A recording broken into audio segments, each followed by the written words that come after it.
perjuangan kami di program pembangkang. Maka pada itu yang dipertuk. Yang pertama pada hari ini saya pertikaikan rasional mereka pada itu yang dipertuk. Bangkit yang pertama, penjelasan rasional mereka amat jelas. Malah bangkit lagi dah cukup jelas tapi tidak bermakna. Maka pada itu yang dipertuk. Dalam pendapatan ini, mereka seharusnya menceritakan apakah kelebihan teknologi hijau ini yang akhirnya mampu menangani masalah pencemaran perubahan iklim. Malah mereka tidak ceritakan langsung dalam perdebatan ini. Maka itu yang pertama. Yang kedua dari segi penghujatan mereka itu yang dipertuk. Analisis segalanya. Yang pertama, mereka menceritakan tentang isu. Yang kedua yang dipertuk. Dan teknologi hijau apa yang mereka gunakan. Langsung tak cerita fungsinya bagaimana, kesannya apa. Mereka tak ceritakan langsung dalam dewan perdebatan ini. Maka fahaman kita cetek di situ ada pertua. Maka perwakilan kerajaan pada hari seharusnya menceritakan teknologi apa yang digunakan itu yang mampu menangani masalah perubahan iklim. Tidak diceritakan dalam dewan perdebatan ini. Itu permasalahan perwakilan kerajaan. Maka rumusan pada hari itu ada pertua. Dua perkara. Yang pertama, rasional tidak jelas. Yang kedua, penghujatan mereka tiada teknologi yang digunakan. Ini permasalahan perwakilan kerajaan Tuan Yang Dipertua, warga dewan sekalian. Maka pada hari Tuan Yang Dipertua, gerak kerja yang kedua saya bermula. Dalam penghujatan itu Tuan Yang Dipertua, saya akan ceritakan masalahnya. Yang kedua pembuktian dan yang ketiganya kesan Tuan Yang Dipertua. Pada hari Tuan Yang Dipertua, untuk kita dapatkan menangani masalah perubatan Tuan Yang Dipertua, kita perlu ada kempen kesedaran Tuan Yang Dipertua. Kerana apa? Dalam pada hari Tuan Yang Dipertua, kempen kesedaran tanah yang pertama, masalahnya tidak. Mereka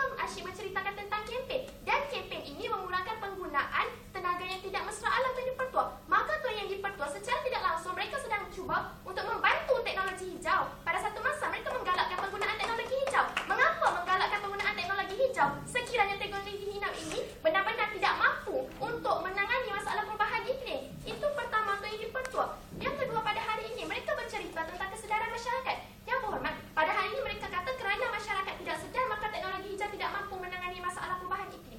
Maka pada hari ini, kalau kita dapat bina kesedaran masyarakat, tidakkah mereka setuju dengan adanya kesedaran masyarakat? Maka teknologi hijau ini mampu menangani masalah perubahan iklim. Masalah konsep kedua di meja pembangkang Tuan Yang Dipertua. Seterusnya pada hari ini, mereka juga berkata pada kami bahawa kami tidak menunjukkan sembarang contoh teknologi. Maka Tuan Yang Dipertua, saya keliru. Di mana mereka sebentar tadi ketika kami bercerita tentang kereta hybrid? Sebab itu kami bangkit pada hari ini. Kalau kita atasi punca, tidak tertangani masalah perubahan iklim. Bukan kita lambatkan diri, tapi kita tangani masalah perubahan iklim. Itu masalah untuk pemahaman usul di perwakilan kerajaan pada hari ini, hadirin. Dan hadirin, rasional mereka juga adalah melihat pada fungsi teknologi hijau untuk menangani perubahan iklim. Ya, kita tahu teknologi hijau ini adalah satu aplikasi, hadirin. Kalau ada teknologi hijau pun, hadirin, kesedaran aplikasi tak ada, hadirin, dapat tak tangani perubahan iklim? Tak dapat pun, hadirin. Kerana kita tahu penciptaan kereta hybrid untuk apa? Untuk mengurangkan keberkatan karbon dioksida dalam negara kita.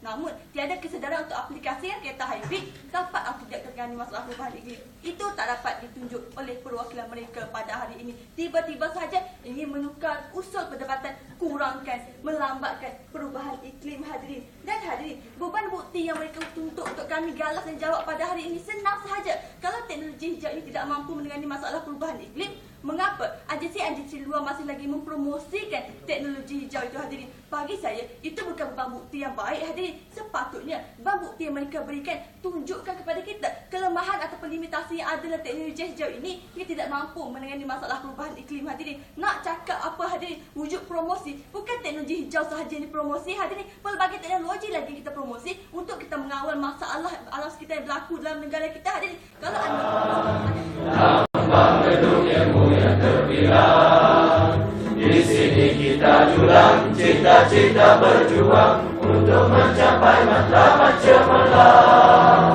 Tegak gagah di Malaysia dengan warga yang berbilang bangsa. Di sini kita julang, cita-cita berjaya, cita yang mencapai kelas dunia.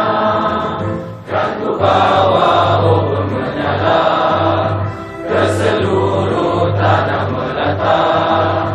United berupaya menjana profesional di tiap dunia antara bangsa. United usahakan bersayang dengan jasamu sungguh gemilang. Di sini kita julang, cita-cita berjuang. United gedung ilmu yang terbilang.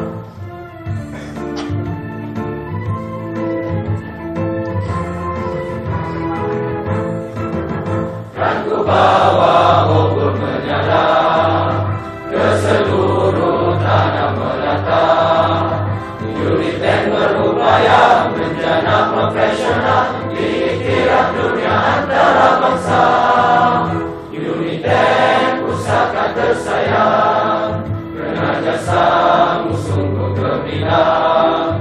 Di sini kita julang cita-cita berjuang, unit dan gedung ilmu yang terbina. Unit dan gedung ilmu yang terbina. Masyarakat. Dan yang ketiga, komuniti yang mendapat manfaat daripada amalan hijau warga dewan sekalian. Maka pergerakan kes di meja kerajaan bergerak begini. Betapa kami akan buktikan bahawa pada hari ini kurikulum pendidikan negara adalah asalnya daripada UNEP dengan izin Tuan Di-Pertua Dewan, di mana pada hari ini bermotifkan berlandaskan 3 objektif yang telah kami nyatakan tadi dan juga melahirkan generasi hijau yang mempunyai kriteria-kriteria yang telah kami gariskan, iaitu yang pertama warga dewan sekalian mengaplikasikan amalan hijau, kedua mempengaruhi masyarakat, dan yang ketiga memberi manfaat daripada amalan hijau warga dewan sekalian melalui 3 pecahan bidang. Pertama, kami akan buktikan dari segi teknikal ataupun bidang kejuruteraan. Kedua, bidang kesihatan. Dan yang ketiga, warga dewan sekalian, kami akan buktikan betapa pada hari ini bidang pertanian juga amatlah memerlukan suntikan daripada kurikulum pendidikan negara, di mana kami akan Pertua pada hari ini, Ketua Pembangkang ada menceritakan kepada kita dari aspek kejuruteraan Tuan Di-Pertua. Mereka menceritakan tentang biofuel, biomass semua Tuan Di-Pertua. Namun pada hari ini kita melihat kepada teknologi hijau seperti biomass ini Tuan Di-Pertua hanya berlaku 0.1% dan juga adanya hydroelectric sebanyak 4% Tuan Di-Pertua. Maka bagaimana kita ingin mengatakan bahawa kurikulum pendidikan negara ini berjaya melahirkan generasi hijau Tuan Di-Pertua, sedangkan teknologi hijau kita sendiri masih berada di tahap yang rendah Tuan Di-Pertua. Maka sekira selesai pembidasan hujah bagi pihak kerajaan pada hari ini Tuan Di-Pertua. Tanpa melengahkan masa, izinkan saya untuk meneruskan gerak kerja kami selaku pihak pembangkang pada hari ini. Saya sendiri akan menceritakan bahawa kurikulum pendidikan negara tidak berjaya melahirkan generasi hijau atas kata kunci melihat tahap kesedaran yang kurang berkembang, dan keduanya, duduknya saya bangun pula yang kedua akan menceritakan tentang kurang pengaplikasian dan kurang sumbangan kepada negara. Duduknya beliau bangun pula senjata kami yang ketiga akan membidas hujah-hujah yang akan dikeluarkan oleh pihak kerajaan pada hari ini difungsikan sebagai penggunaan teknik dan prinsip kejuruteraan pada ladang perubatan Tuan Di-Pertua dan merupakan kombinasi elemen-elemen ilmu asas yang telah dipelajari di peringkat pendidikan tertiary seperti kursus kimia, kejuruteraan, biologi dan elemen-elemen teras inilah yang dapat melahirkan pakar bio perubatan yang sebenarnya merupakan generasi hijau yang kita cari Tuan Di-Pertua. Tuan Di-Pertua menurut wartawan bernama Rosliwati Ramli, pemetik temubual penyelidik elektrik dan elektronik Universiti Teknologi Malaysia Tuan Di-Pertua, iaitu Profesor IR Dr. Sheikh Hussein Sheikh Saleh mengenai penyelidikan kejuruteraan bioperubatan yang berpusat di Universiti Teknologi Malaysia sendiri Tuan Di-Pertua. Dalam rancangan Selamat Pagi Malaysia baru-baru ini Tuan Di-Pertua, beliau berkata bahawa UTM telah menubuhkan pusat kejuruteraan bioperubatan tahun 2004 di bawah Fakulti Kejuruteraan Bioperubatan dan Sains Kesihatan Malaysia Di-Pertua. Namun mereka berikan contoh sedikit-sedikit. Ini, itu tidak mampu kita iktirafkan sebagai generasi yang Di-Pertua. Selesai sesi pembidasan, saya teruskan dengan sesi penghujahan pada meja pembangkang. Sebelum itu, dipersilakan yang kedua. Terima kasih.